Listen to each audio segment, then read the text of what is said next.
Hello there. Today I want to show you what's this Gyokuro about.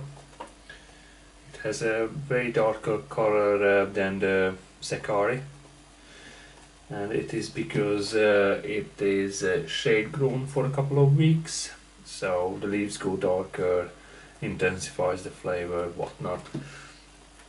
And this one is a really fancy tea, not just because of its price, but because of its brewing times.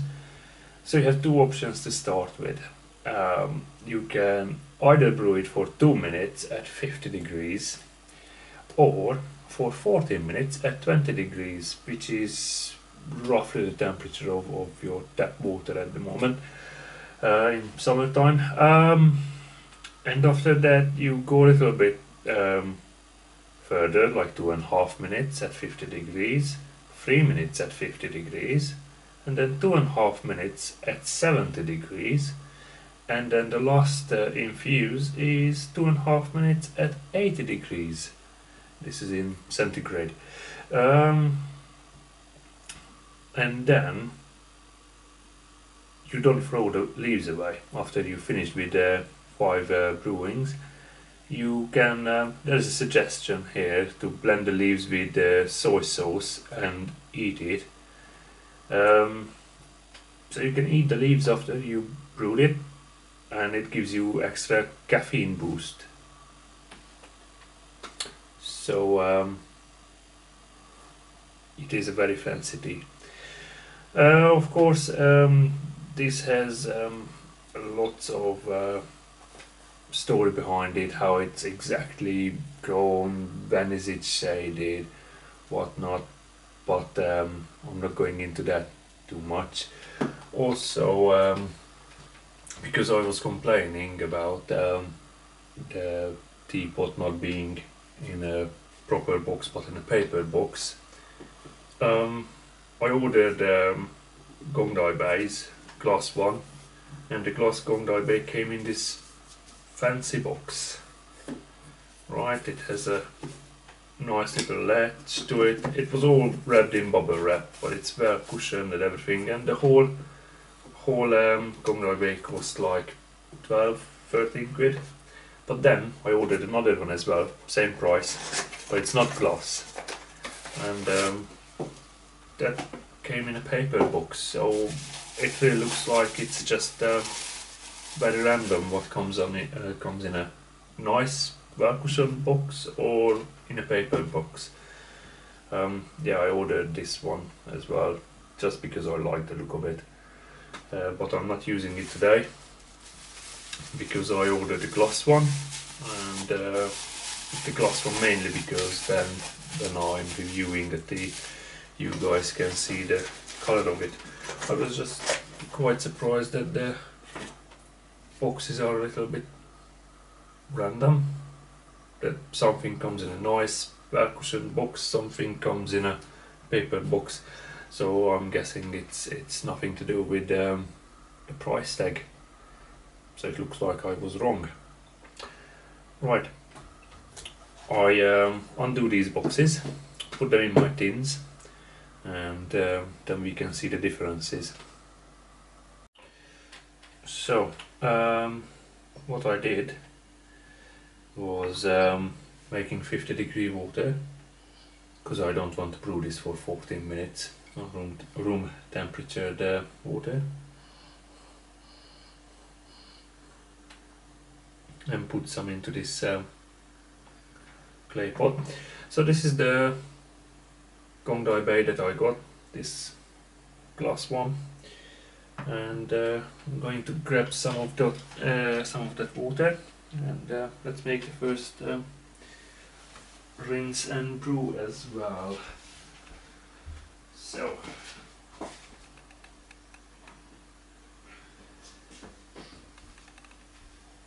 I had to do some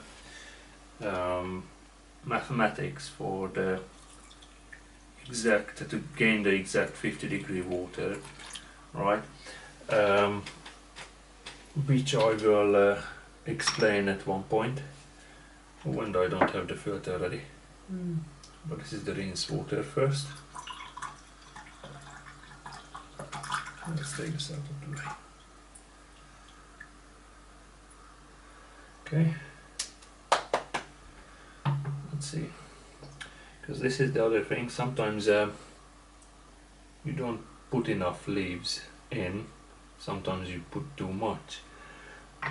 As I explained in my previous video with the Sakari, that these leaves, these steamed leaves, tend to swell up a bit more, already gives me a lovely smell. Anyway, so until I will do the first brew, maybe I should put a little bit more in this. It doesn't look enough, just a touch more, maybe like that. The leaves are certainly way much darker and bigger than the Sakari, which I will show you in a minute. And I forgot about the filter, because I got this filter because of this Gongai Bay. Hey, and it does fit perfectly. Brilliant, brilliant, brilliant. So that's the rinse water, which I will have to sort out. Actually, I sort it out right now.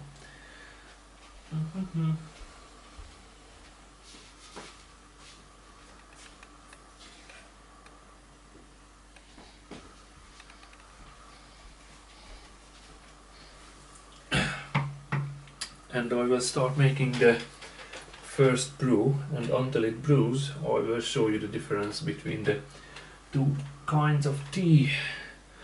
So let's put that there.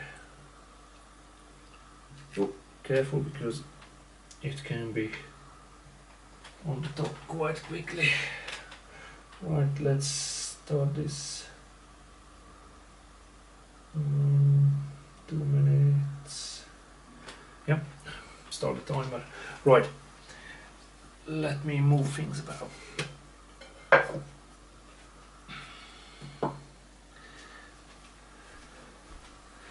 So, oops. So that is the Sakari, that is the Gyokuro. So that is how dark the Sakari is. You can see quite a lot of bright ones, bright leaves, and that is the Gyokuro. It is way much darker, and the leaves are way much bigger as well.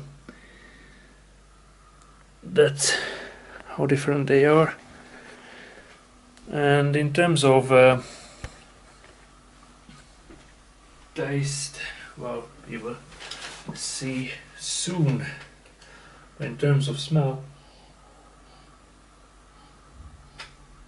the Gyokuro has way much more this umami brothiness than the Sakari.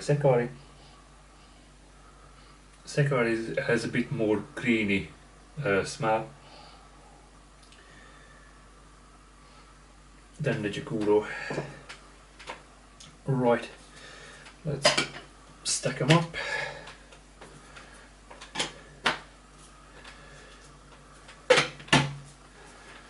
And let's get things ready here.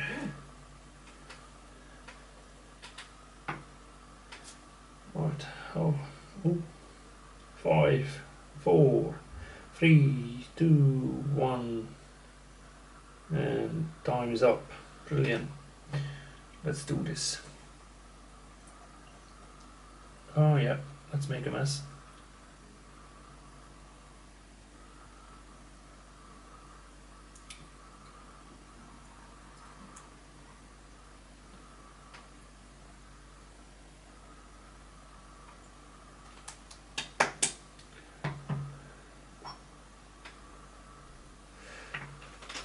Look at that.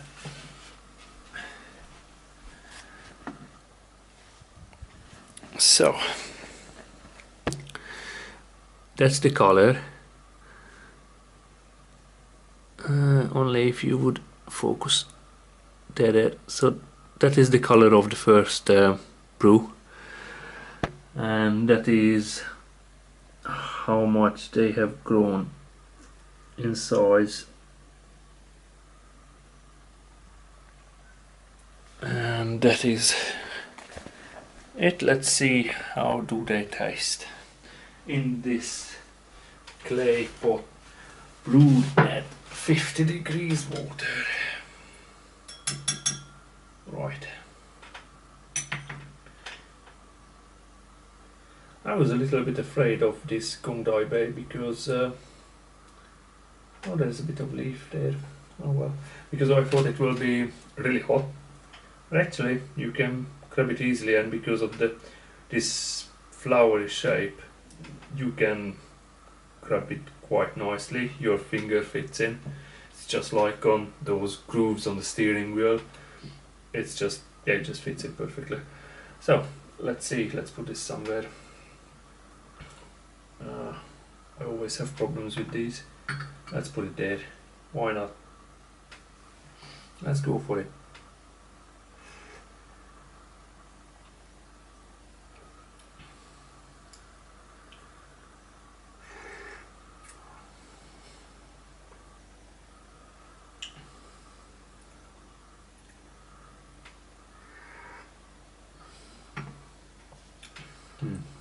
Right.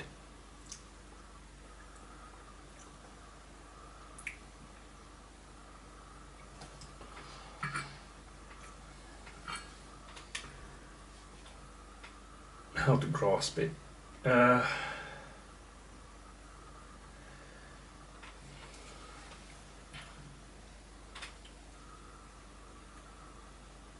You can instantly feel that kind of mineral bittery, but in a good way bittery, more like little bit peppery bitterness. Oh, it's really hard.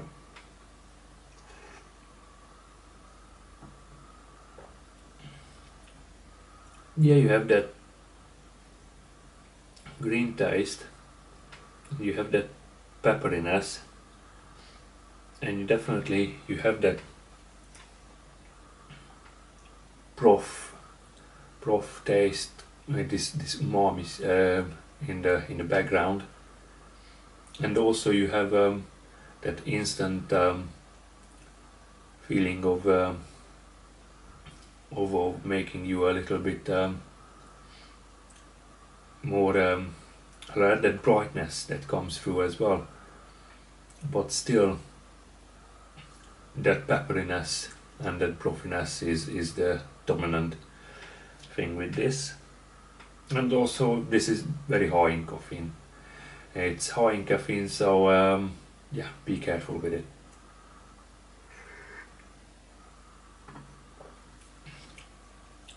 Right, the texture. Well, the texture is not light, but not thick. I would say medium light. That's what I would say, definitely. And you have seen the color. It's this green, but it's not that really dark green. It's don't even know what color is this. What kind of green is this? But as you can see, it's quite cloudy. So it's not clear. It's very cloudy. It's full of goodness.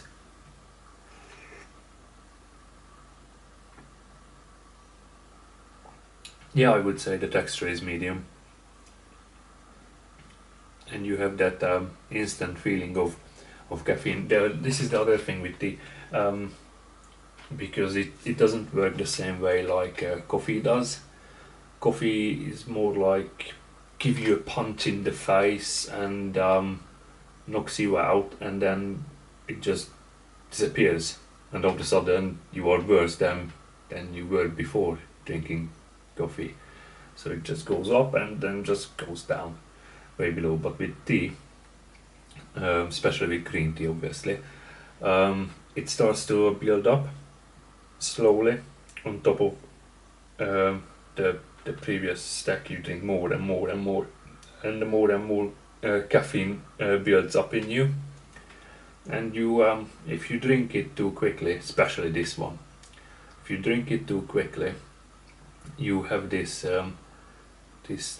kind of rush feeling, and if you haven't tried it before and you made it quite strong, and especially if you don't drink coffee, so you are not used to caffeine at all, then you kind of enter into this panic mode because you don't know where all of this rush feeling is coming from, and it feels like it's not gonna stop. Um, so this is why you have to be careful with it a little bit. And I'm really happy with this Kong Dai Bei. I mean, it fits in my hand perfectly. It's nice, it's not too big, not too small. It's easy to pour out, it's brilliant.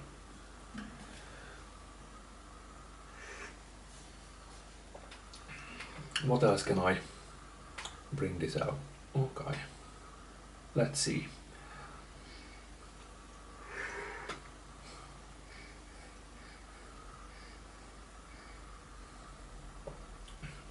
Also, the more heat you give to the green tea, the more caffeine you get out of it, obviously. And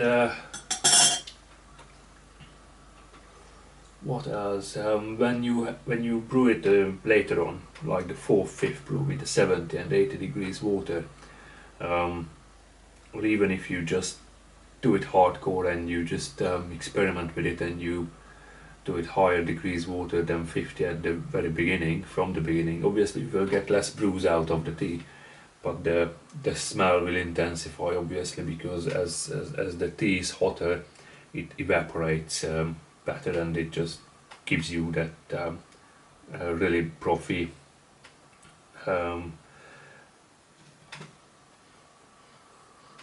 frothy smell. Is especially with the leaves. When you smell them, you can smell all of this this fish bony frothy smell.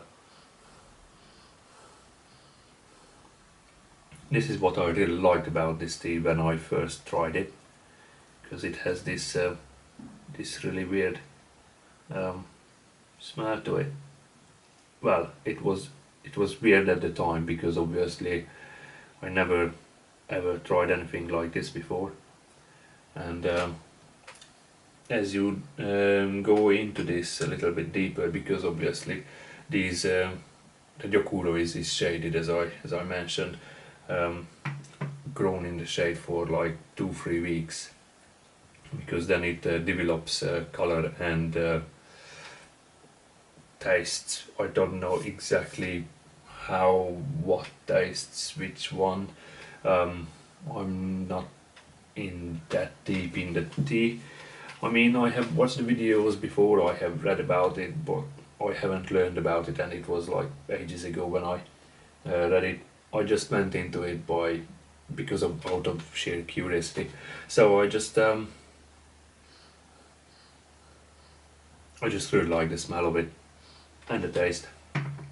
So what I will do, I will, as usual, I will go through a couple of brews, and then I will come back with a final conclusion. Especially because I have a mug here. Didn't notice it's in the way. So especially I will have to give you some feedback, because obviously I'm trying this. This is the first time I'm trying this tea in this clay, not in the one that I got from Amazon. And to be honest with you, I like the fact because obviously this is a kyusu and it has this filter that I probably showed you, and obviously I didn't want to buy anything with a metal mesh filter in it, because I didn't want any of the metal coming into the tea, even the taste or whatsoever. So, but this is made out of this clay. So this is the first time I'm trying this clay, and as you noticed, I have barely any leaves in the filter. Don't know how far you can see, but there's barely any leaves in the filter. But with the other one that I got from Amazon because it doesn't have this filter, just huge holes. Most of the leaves just come through straight in the filter and they just sit in the filter, so it was quite a pain in the ass to brew this tea. But in this clay it looks really good, and yeah, and because I've got this clay just for green tea, and this is a Japanese clay, this is a Japanese tea, this is as good as it gets, I assume. But I will do a few more brews and I will come back with the final conclusion. Right, at the moment I am doing my fourth brew and I still have like a minute and a half left. What I noticed on the label, now they have this little bar next to the brewing guidelines, and getting shorter and shorter and shorter, and there is a title above it which I have never seen before. It says the Gyokuro experience, selling point day. What I didn't say about this tea, that this tea season is May 2020, so yeah, like a year ago. The cultivar is Oku Midori, I don't know how to pronounce it, and the origin is yeah, better look it up because I don't know how to pronounce this. So it's Fujida and Shizuka, I'm guessing, in Japan, and the picking is bud and 1 or 2 leaves, but the elevation is only 200 meters. But as I said, it is hand-picked and shade grown for over 3 weeks. So they shade it at the just before harvest. They put this this shade. They don't completely cover it. They just, as it says, it's a shade. So pretty much they put a big sheet of whatever they have. To not to block the sunlight out, just to give it a little bit of a shade, so it's not in darkness, it's in shade. Right, so what I have noticed with the tea is that as you go through the brews, the liquor goes clearer and clearer, and of course with this tea what you notice is the increase in volume of the leaves. I mean, they are nearly full now. They are nearly completely covered the whole pot. I will bring the camera over, and what you can do at the very end after the last brew is so look how much clearer the liquor is now compared to the first one.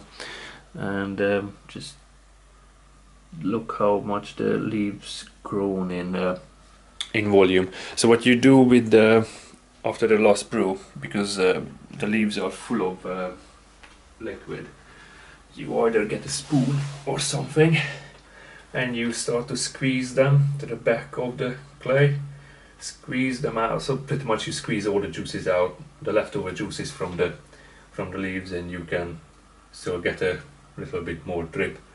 But obviously if you want to eat the leaves, then you don't need to do that, because then you take the leaves out, mix it with soy sauce, and you eat it, and you will get the buzz of caffeine. Anyway, so I used a little bit hotter water. I don't know the temperature exactly, I haven't measured it.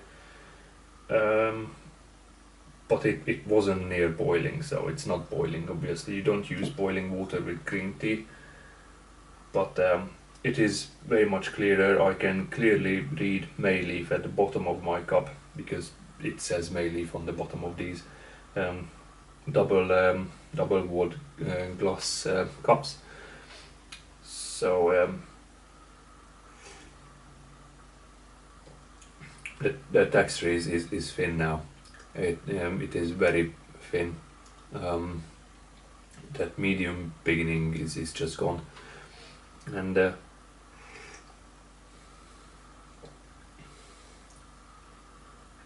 all of that, whatever minerality you had at the beginning, that bitterness, that pepperiness, is pretty much gone, and you are left with that faint umami taste.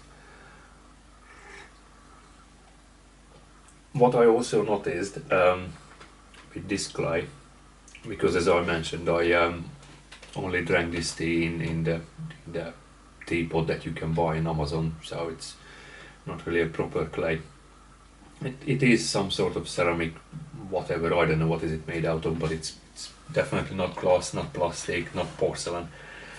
Of course you wouldn't have plastic as a teapot, but never mind.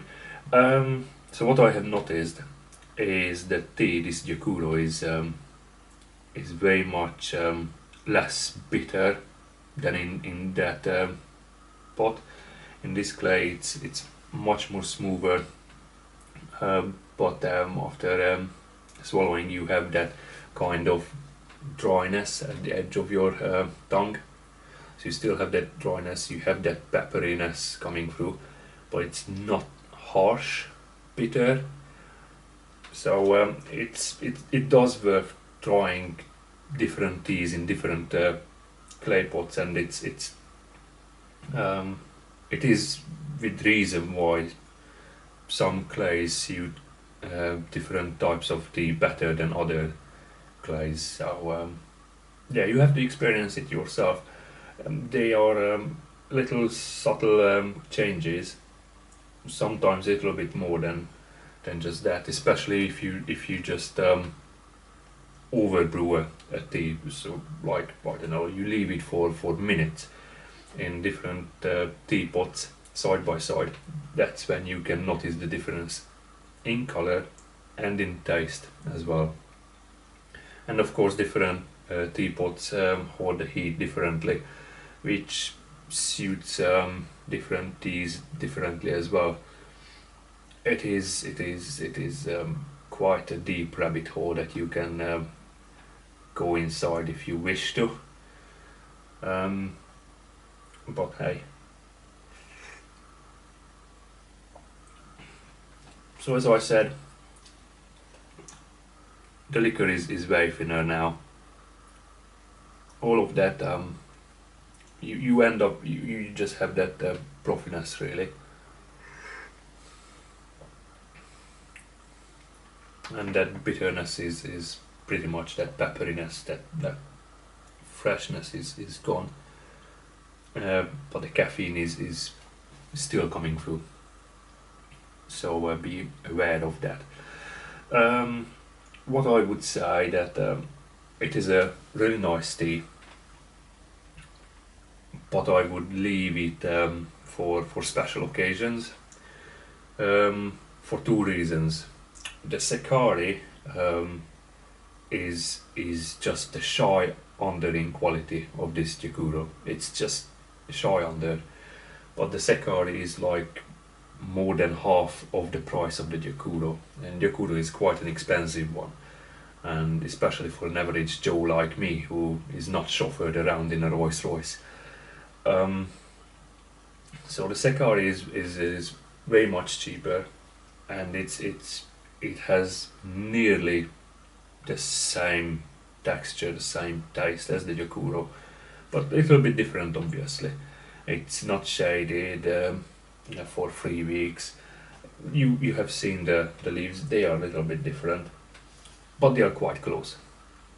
Okay, and yeah, but price wise, I would prefer the Sakari over the Gyokuro, but surely because of the price.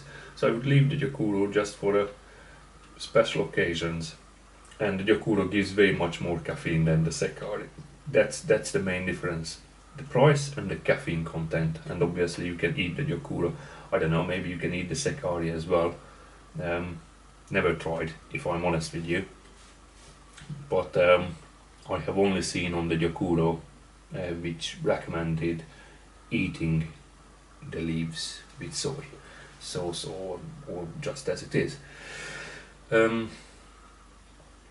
So that would be the end of it, of this video. I really like the Gyokuro, don't get me wrong, I really like it, but I would just leave it for very rare occasions, mainly because of the price tag. So I would drink more often the Sekari. Yeah, but the main thing is with this clay pot,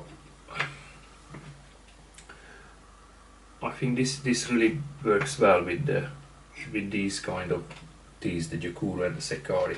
Once again, as you can see, I don't know if you can, there's barely any leaves coming through from the kyusu. Okay, don't know if you can see it, if it focuses. So with this kind of clay pot, because of this filter with smaller holes, the leaves will stay inside the clay. They won't come into your filter and block every hole up and whatnot. So that's the benefits of having kyusu for these kind of Japanese teas. Alright, I hope you enjoyed this video, and yeah, enjoy the tea. If you buy any tea, experiment with it, and yeah, just try to analyze the tea as you drink. You have it in your mouth and you just take some air in and then just exhale through your nose and try to analyze the complexity of the tea. And if you don't smell or taste, or you can't grasp what you smell or taste, just have a look at the label or on the website what they say about the tea, and try to see if you can smell or taste that. Everybody's nose and taste buds are different, but hey, this is a very special tea, and most of us won't get all that taste out of it, what they say. So for example, sweet tar, I don't even know what it is, but I definitely didn't taste anything sweet about this tea. And as I'm talking, I can definitely feel a dryness building up on the edge of my tongue. So yeah, just experiment, enjoy the tea with friends, on your own, with a book, whatever. Just be aware that tea doesn't really come in a tea bag, and it's not really come in with a drop of milk. The real tea, that is. So yeah, I hope you enjoyed this video, and I will see you next time. Bye.